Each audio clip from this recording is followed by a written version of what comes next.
Okay, so this is what kind of like the videos that I used to do that were like arbitrary interludes. Except this isn't gonna have my, love life and all this other stuff going on in it. Basically, I just want to wish everybody a happy Samhain, Halloween, All Hallows Eve, Day of the Dead. I know there's a bunch, Walpurgis, all of that stuff. Um, but I gotta say, happy Samhain.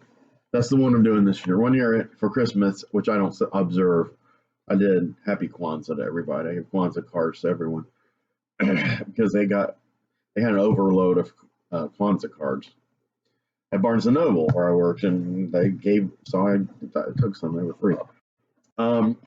Anyway, I also want to talk about plans for the channel and what's going on in the channel, what's going on with me creatively, and a little personally, but not much. I'm coming off a super manic high induced by various things I've been ingesting, it, all of which are legal and or prescribed. I don't have current access to any weed, and I haven't had alcohol in at least a few weeks, several weeks. You guys will know when I'm drinking. So anyway, I'm planing out here with Tazo Zen tea. So this is cool. Hopefully I won't stammer as much as in my zombie video, which I just shot about 2 hours ago. So what I'm doing basically is I'm eschewing this need I had to do these complicated theme videos where I had like 2 or more videos crammed into a short amount of time. I'm sorry, 2 or more films crammed into a short amount of time in a video being reviewed. And making sure they were posted at a certain time. I've stopped doing that this year. So I think Halloween came so early in my beginning of doing these videos that I kind of like felt like I had to do it this certain way, and I don't think the videos had any traction, Then last year I had some success with a couple, like the Cannibal Holocaust, Cannibal Apocalypse double feature, and I was scaling back to 2 films per video. The videos were longer, as you guys know. And I was also, but I was theming them out and I was timing them, and I think they were somewhat successful, but this year I just decided not to have any format. Just do 2 things, which would be Halloween. I'm not tying my beard. This fun.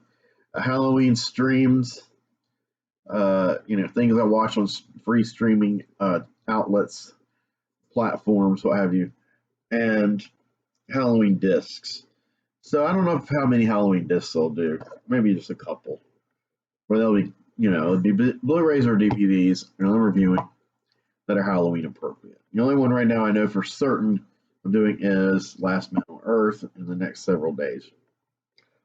Then I'm going to step it up because I've got a backlog of stuff I've been streaming. And a couple I haven't finished. Sometimes I juggle films. I can watch. Sometimes I can even watch 2 films at once.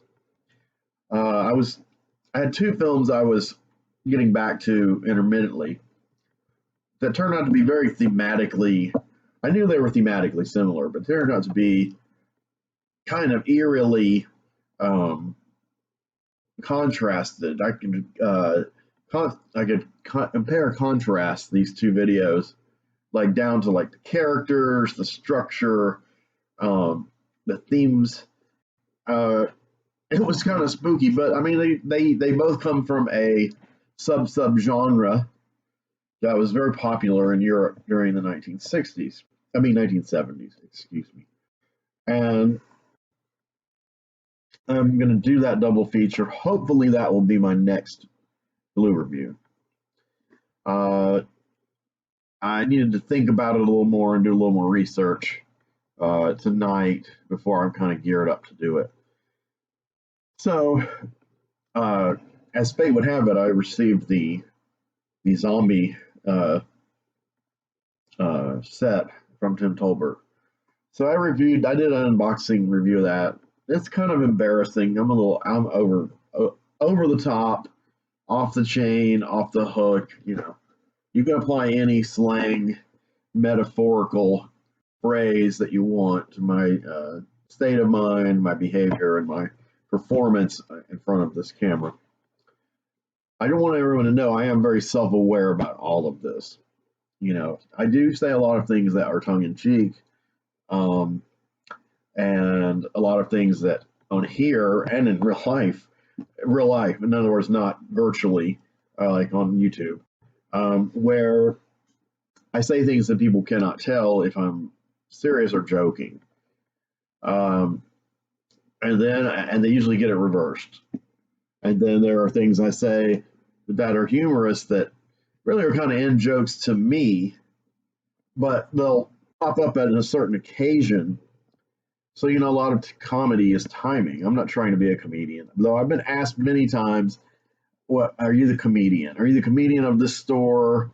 Are you the professional comedian? Are you blah, blah? Sometimes people say it as an insult, of course. Other times they, like keep your day job, and I will.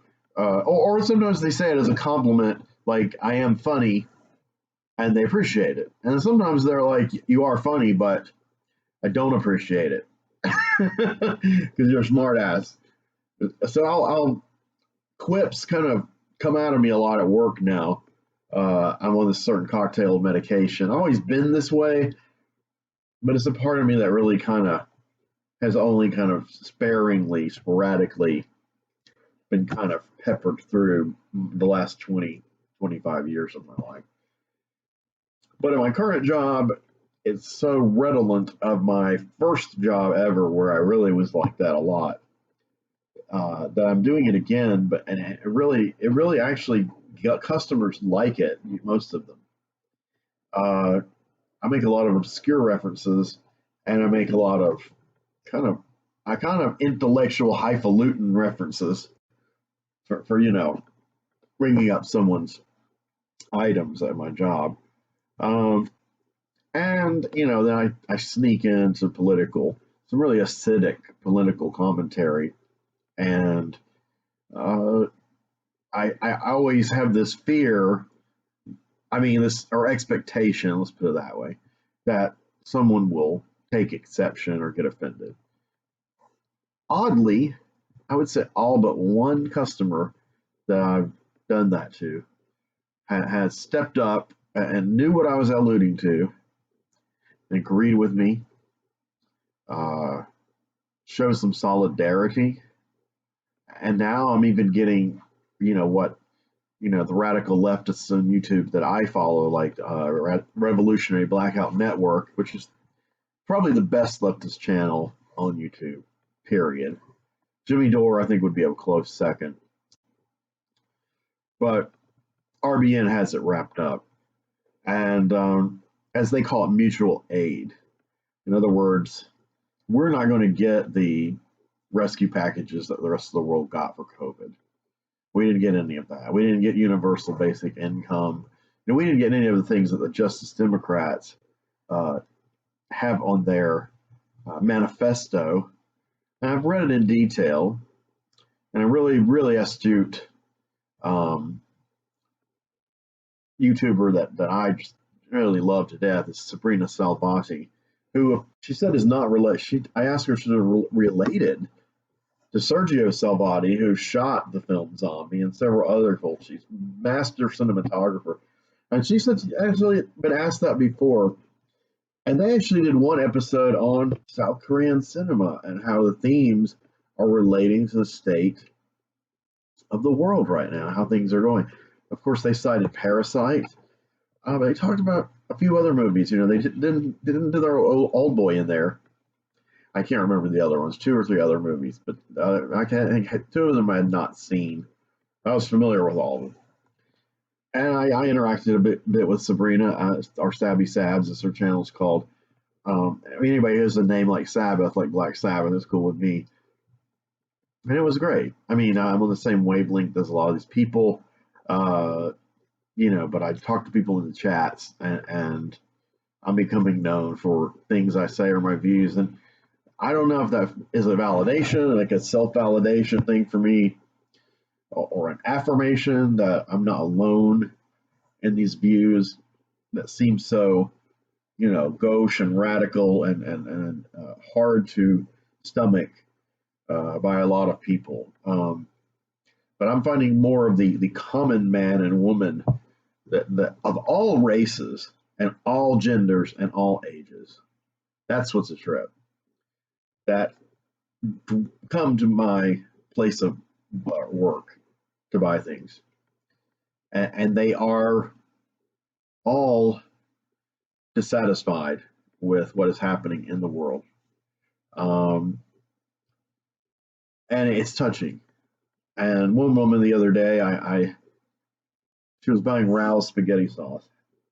That shit is expensive, man. Even where I work, it's like $7.39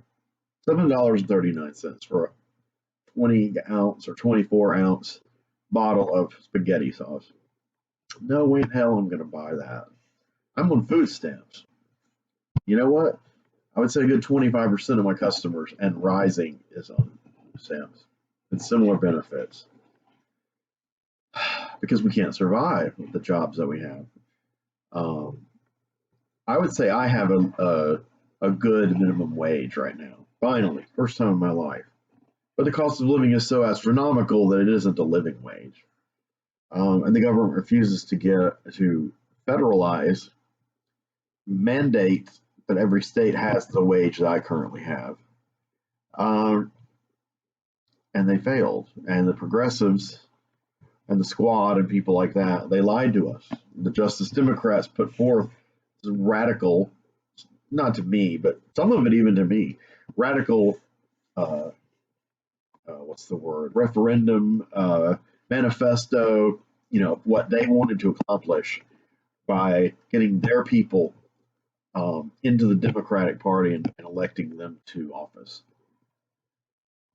Not one of them has been fully implemented. Uh, and these people took office in 2018 and continue to take office 4 years later. But they began this project in 2017, as a reaction to the 2016 election and the cheating of blatant, fraudulent cheating of Bernie Sanders out of a presidential nomination, a probable win as president. So it got a lot of us together, though. It galvanized us. I'm going into the political in this video that really wasn't my original intention, but it's just things that are happening to me in life, and it influences my art, my stories, conversations, interactions I have online. In a lot of ways, it opens them up, and I can really bond with people. In other ways, it closes some things off. I have to, and I hate to say this because this was something that someone I was once very close to said the last thing I ever read that she had written online, which was several months ago. And she talked about compartmentalizing, compromising by being friends with people who are not of the same ideology, I guess you could say, worldview, really at all. So I find some of my friends, I find there's a great cluster of people that I regularly communicate via this computer or my phone or the other computer. And I can trust them. I can say these kind of things that I've been saying for the last 5 or 10 minutes. And then there are a lot of people I know online, friends, people you friend on social media platforms. And I know that I can say I can talk to them about comic books or movies.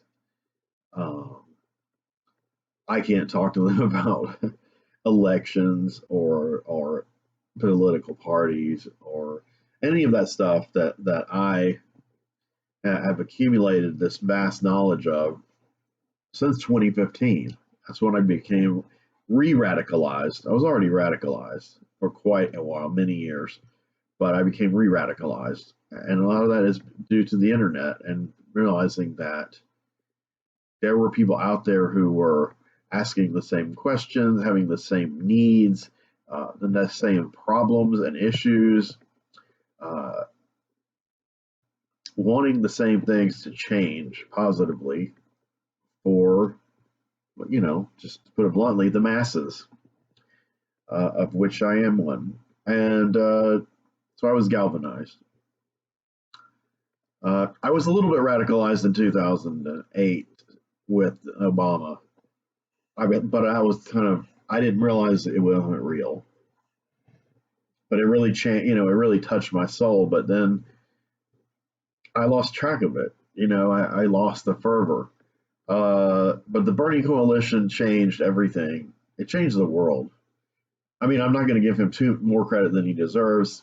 I'm not a fan of his current stances on things or his behavior. But he did. He changed the world. He changed the conversation, irrevocably. Uh, it's his choice to tarnish his legacy. But his legacy is real. So you always have to kind of qualify it when you mention him to leftists, because he brought so many of us together and we loved him, and he betrayed us. And that's just the way things are.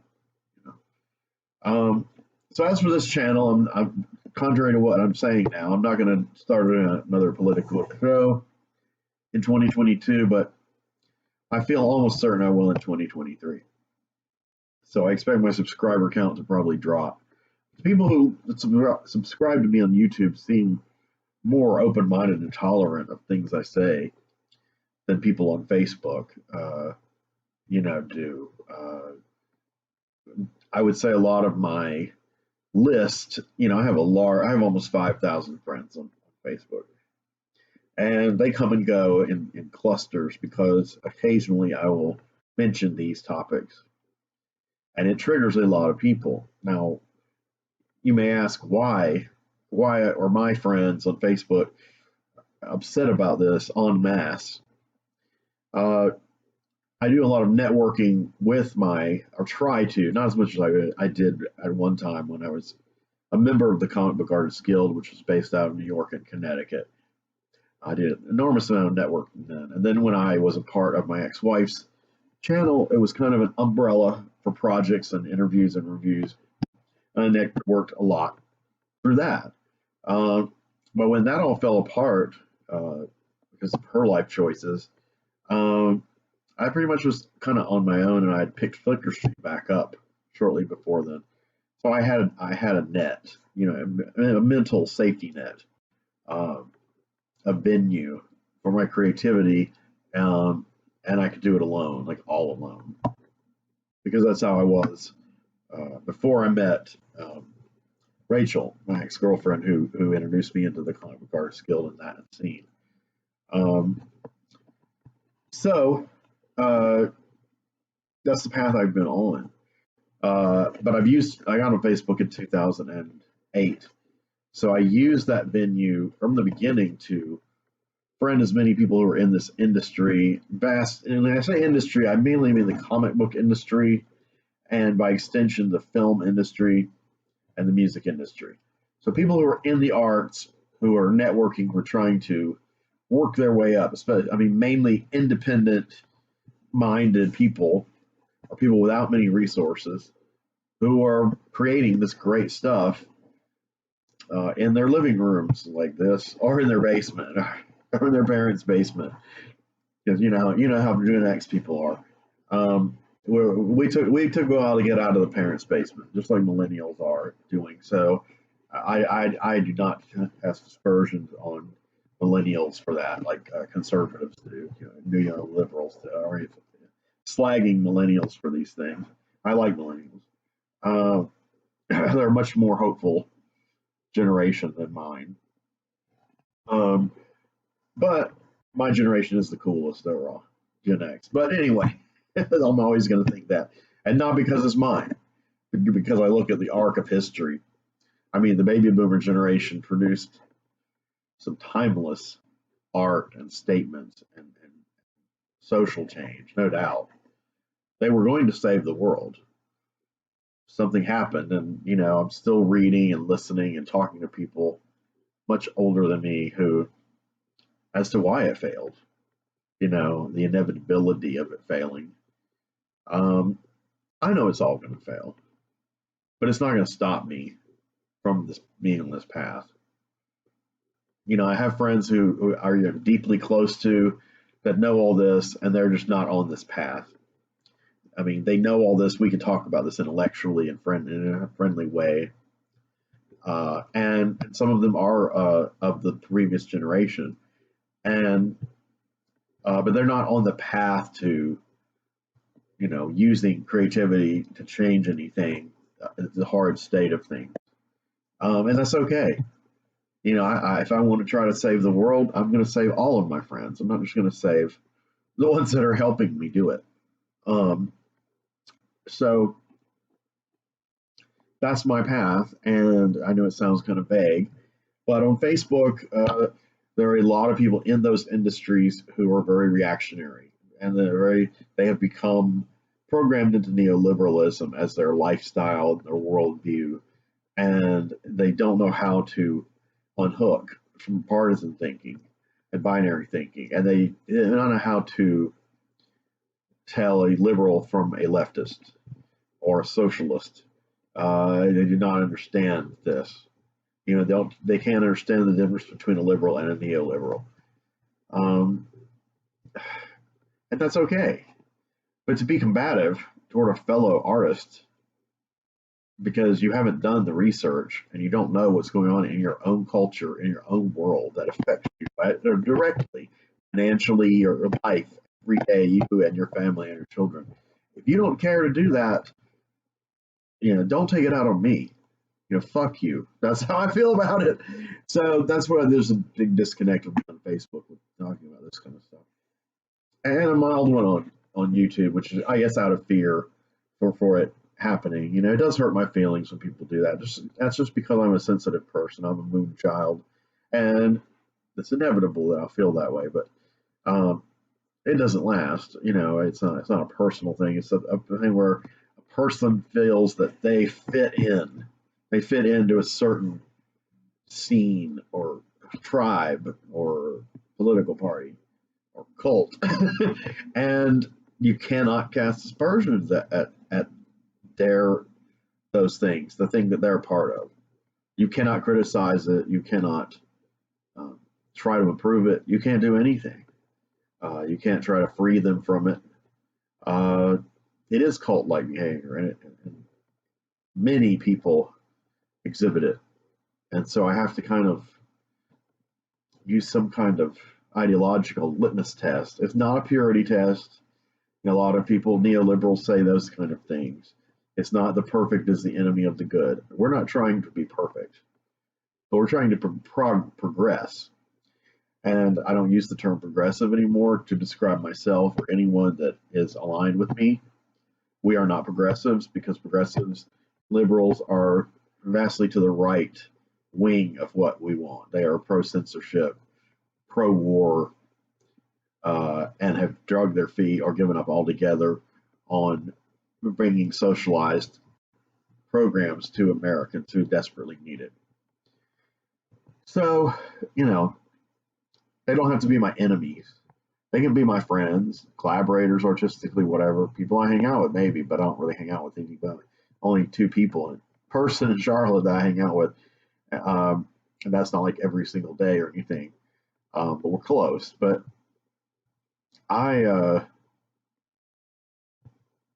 those people react harshly, and that was a harsh wake-up call, that 2016 election, realizing that so many people I knew of my generation and the previous generation who were creative were a part of this machine that's killing all of us. And they don't realize it, or they don't care, or they can't.